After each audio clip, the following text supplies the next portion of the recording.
नमस्कार साथियों, स्वागत है आप सभी का अंकित इंस्पायर्स इंडिया पर। मैं हूं अंकित अवस्थी। आज की दिन थी पूरी तरह से टेलीफोन पर बातचीत करने वाली। आज के दिन में प्रधानमंत्री नरेंद्र मोदी की पुतिन से वार्ता होती है, पुतिन की शी जिनपिंग से वार्ता होती है। प्रधानमंत्री मोदी की कल में लूला से बात हुई थी, ब्राजील के राष्ट्रपति के साथ में बातचीत हुई थी।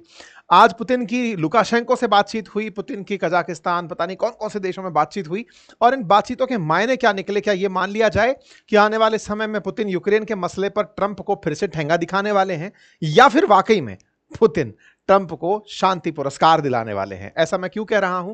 क्योंकि आज की सभी वार्ताओं में कहीं ना कहीं यूक्रेन का मसला जरूर जिक्र में था। हो भी क्यों ना, भारत पर यूक्रेन की जंग का आरोप लगा है कि भाई आपकी वजह से यूक्रेन में जंग चल रही है। आप तेल खरीदते हैं, पैसा रशिया को मिलता है, वो जाके बम फाड़ देता है। तो ऐसे में आज के सेशन में हम जिक्र करने वाले हैं प्रधानमंत्री नरेंद्र मोदी से हुई पुतिन की वार्ता, जिसमें डोभाल साहब की रूस यात्रा काफी खास है।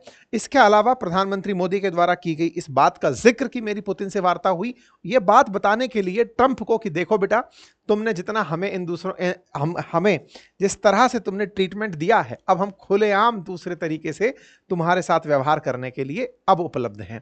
अब तक हम सोच रहे थे कि तुम दोनों को कैसे मेंटेन करें, लेकिन अब हमारे पास पूरी तरह ऑप्शन है कि हम आसानी से रूस के साथ खिंच के जा सकते हैं।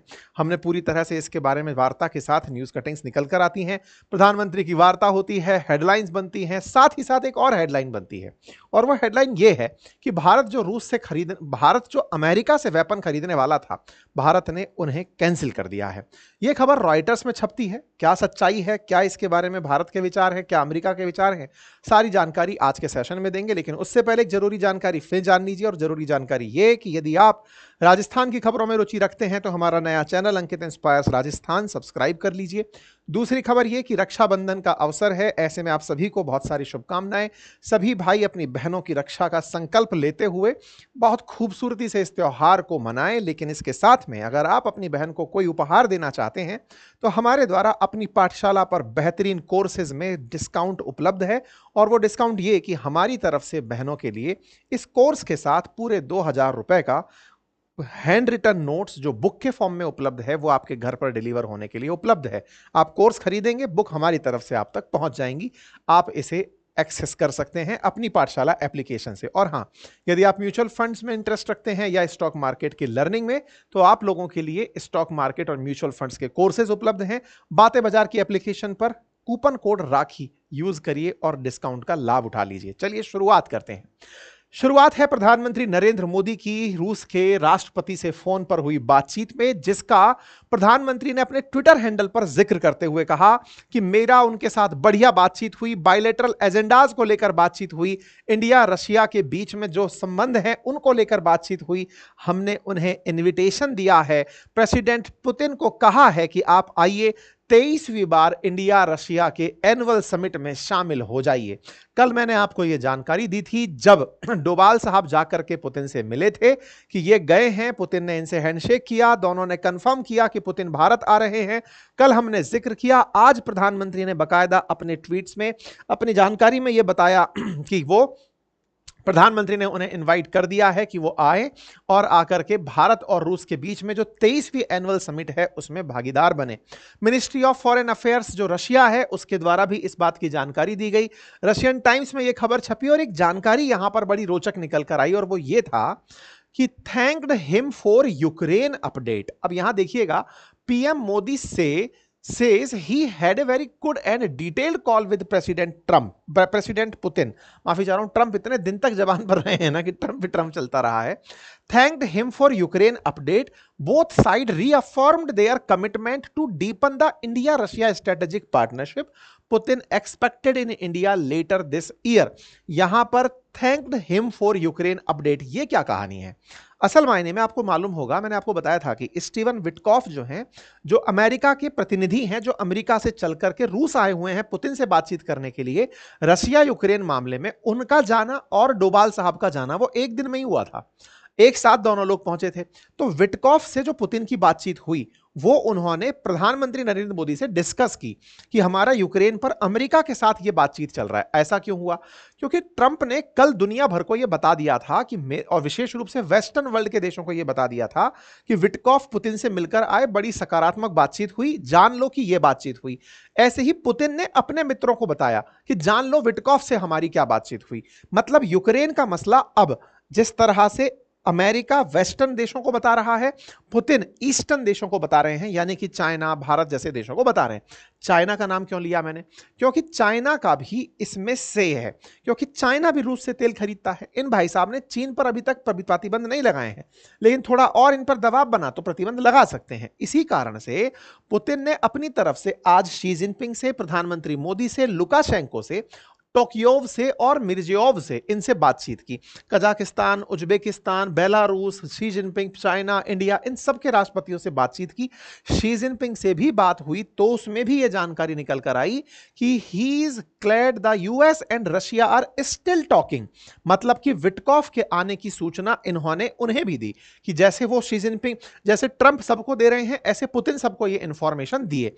जब आप इस लिंक पर अंदर जाते हैं तो Xi Jinping thanked Vladimir Putin for update and spoke in favor of reaching a sustainable settlement to the Ukraine crisis। इसका मतलब यह हुआ कि जो विटकॉफ रशिया में आए थे, उनके आने के बाद से रशिया यूक्रेन के बीच में जो संवाद हुआ वो प्रोग्रेसिव दिशा में गया। अर्थात यूक्रेन को शर्तों के साथ दबाने के लिए पुतिन जो चाह रहे थे वो अमेरिका करने को तैयार हो रहा है। एक तरह से रूस यहां पर जीतता हुआ दिख रहा है।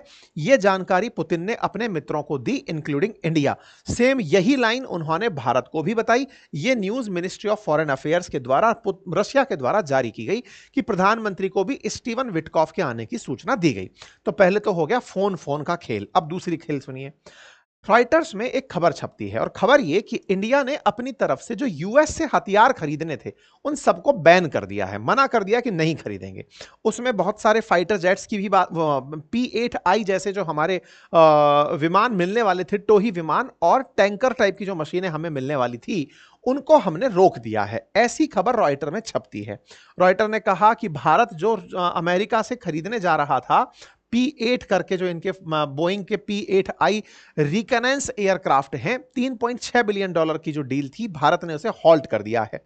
और एक खबर और छपती है कि हमारे जो रक्षा मंत्री हैं वो अमेरिका जाने वाले थे, उन्होंने भी अपनी जो ट्रिप है वो कैंसिल कर दी है। ये रॉयटर्स में खबर निकल कर आती है। खबर निकल कर आती है तो अचानक एक बड़ी न्यूज बन जाती है कि अरे भाई, इंडिया वाले तो इतने नाराज हो गए ट्रंप से कि सीधा सब कैंसिल मार दिए। अब इस बात पर एक कॉन्स्पिरेसी चलती है। कॉन्स्पिरेसी क्या? शाम होते होते मिनिस्ट्री ऑफ डिफेंस की तरफ से कहा जाता है कि नहीं नहीं, ये खबर झूठ है। रॉयटर्स ने जब ये खबर छापी थी तो क्या छापी थी कि उसने 3 ऐसे ऑफिशियल्स से जानकारी जुटा करके ये बात लोगों को बताई है। तो रॉयटर्स ने जो जानकारी दी वो लोगों से जानकारी जुटा कर दी।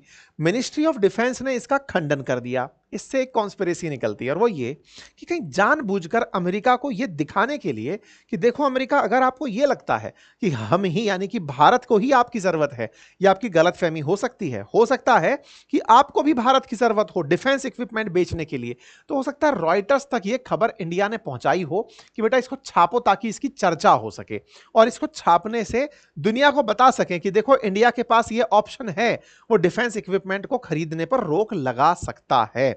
हालांकि यह खबर बाद में डिनाई मिनिस्ट्री ऑफ डिफेंस के द्वारा कर दी गई। ये इस बात पर चर्चा हुई कि भारत इस तरह का एक दांव खेल रहा है। खैर, इसी बीच में प्रधानमंत्री नरेंद्र मोदी की जो लूला से कल बातचीत हुई, उस बातचीत पर आज लूला की तरफ से भी डिटेल कन्वर्सेशन निकल कर आया और उन्होंने इस बात को रखा कि जो ये टैरिफ खेल चल रहा है ना, चिंता मत करो, अपन लोग मिलकर के बढ़िया व्यापार करेंगे, $20 बिलियन तक का व्यापार 2030 तक पहुंचाएंगे। हालांकि भारत ब्राजील के बीच में कोई खासा व्यापार नहीं है, लेकिन लूला भारत के साथ आकर खड़े हो गए कि सर टैरिफ से हम भी प्रताड़ित हैं, हम पर भी 50% है, आप पर भी 50% है, चलो मिलकर कुछ करते हैं।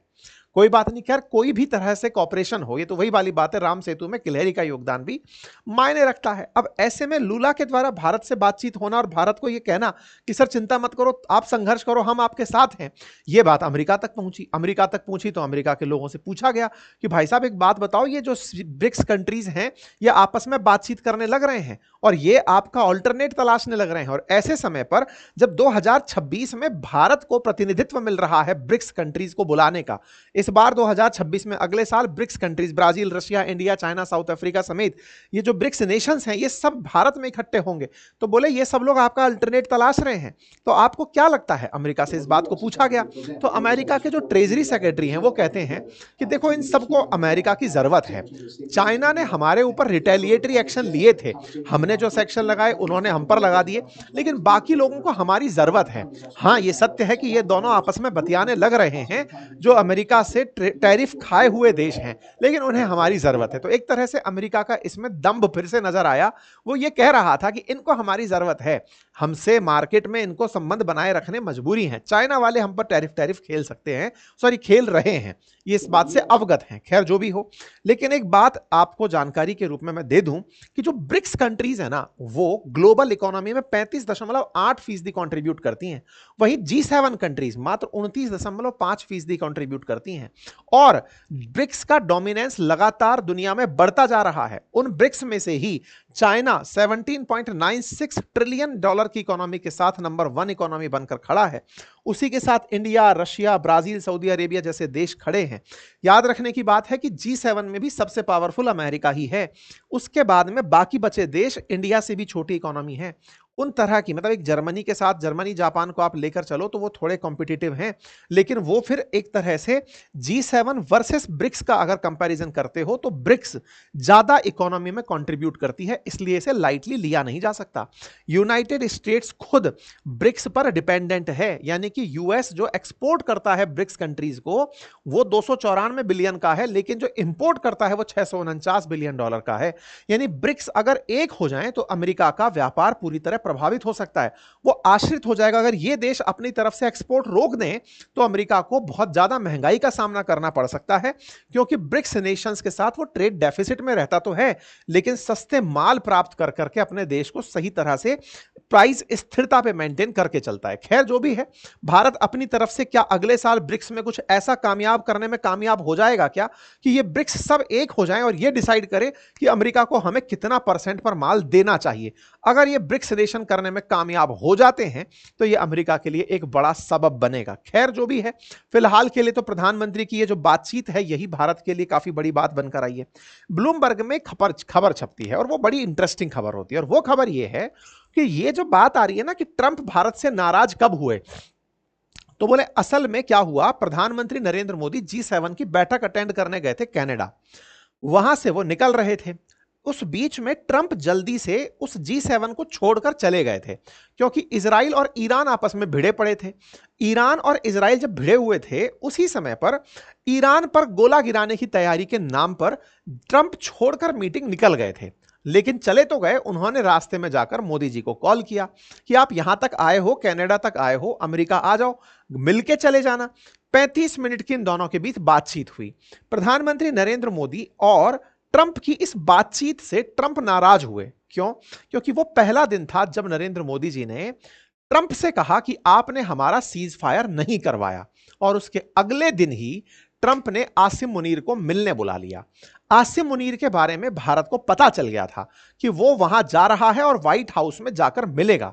भारत की इस बात पर सख्त आपत्ति थी कि एक देश जो लोकतंत्र का नाटक कर रहा है, आप वहां के सेना अध्यक्ष से मिलकर के, अमेरिका सेना अध्यक्ष से मिलकर पाकिस्तान के लोकतंत्र को ही कमजोर कर रही है, सेना को ही सही पावर मान रही है। इससे यह पता चलता है कि अमेरिका ही चाहता है कि पाकिस्तान अस्थिर रहे, वो नहीं चाहता कि भारत के पड़ोस में स्थायित्व रहे। ऐसे में भारत के प्रधानमंत्री छोड़कर वहां से निकल आते हैं। ट्रंप इस बात से उखड़ जाते हैं, उन्हें लगता है कि भारत ने उन्हें यह इनकार क्यों कर दिया कि उन्होंने सीज फायर नहीं करवाया। और इसी के बाद उन्होंने आसिम मुनीर की मेजबानी की। यहां पर लिखा था, Modi says he politely declined Trump's invitation to the US so that he could visit Orissa. और उसके बाद प्रधानमंत्री मोदी उड़ीसा आते हैं, पब्लिक मीटिंग को एड्रेस करते हैं और कहते हैं कि ट्रंप ने बुलाया था, मैं नहीं गया। इसके बाद में और अपडेट्स में पुतिन की बातचीत लुकाशेंको से होती है। लुकाशेंको कहते हैं कि भाई साहब आपके आदेश के इंतजार में हैं, मिसाइलें तैनात हैं, अगर ये लोग नहीं मानते हैं रशिया यूक्रेन का समझौता तो आप बताइएगा, आपके बिहाफ पर हम गोला फोड़ देंगे। खैर, ट्रंप अगर कुछ करवा पाते हैं तो शांति पुरस्कार इन्हें मुबारक होगा, क्योंकि अगर रशिया यूक्रेन के अंदर बीच में स्थिरता आती है तो निश्चित ही फिर यूक्रेन में गोले चलवाने के लिए भारत को शायद ट्रंप जिम्मेदार ना ठहराएं और शांति की कीमत के नाम पर भारत के ऊपर से टैरिफ हटा दें। लेकिन अगर टैरिफ नहीं भी हटता तो संभवतः जो आज का भारत है उसका जो रुख है वो निश्चित ही ट्रंप को परेशान तो कर रहा होगा। फिलहाल के लिए साथियों यही है अपडेट। जानकारी पसंद आई हो तो साथियों से साझा करें, चैनल पर नए हैं तो सब्सक्राइब कर लें, कमेंट बॉक्स में जाइए, बहुत कुछ अपडेट में है। अंकित इंस्पायर्स राजस्थान नया हमारा प्रयास है राजस्थान की खबरों के विश्लेषण के लिए। अपनी पाठशाला बातें बाजार की पर रक्षाबंधन के ऑफर उपलब्ध हैं। आप सभी को रक्षाबंधन की फिर एक बार बहुत सारी शुभकामनाएं। बहुत बहुत धन्यवाद।